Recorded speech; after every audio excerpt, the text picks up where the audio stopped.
Итак, друзья, заходим на наш рабочий стол, выбираю Ногайское народное телевидение. И вот новость последняя, знаете, какая пришла? Вот у нас открывается мое приложение. Не приложение, а сайт. Вы видите на главный рабочий экран. Я могу включить эфир. Сейчас я включу. Это Руслан Угарлиев.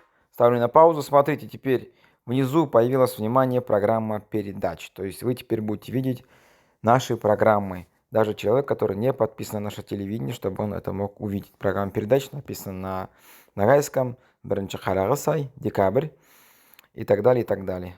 Все по времени, все будет выходить пока вот на первое, второе, завтра выйдет на третий, то есть на день с опережением мы будем идти. Здесь у нас, напоминаю, что 12 программ ногайского языка выложены, Ногайтель. Здесь YouTube наши проекты. Вы можете поздравить в эфире родных знакомых, переходя по этим ссылкам в WhatsApp или Telegram. Ну и так далее, и так далее. То есть вот так. Наша последняя новость. Теперь анонс вы можете увидеть на сайте, как только туда заходите.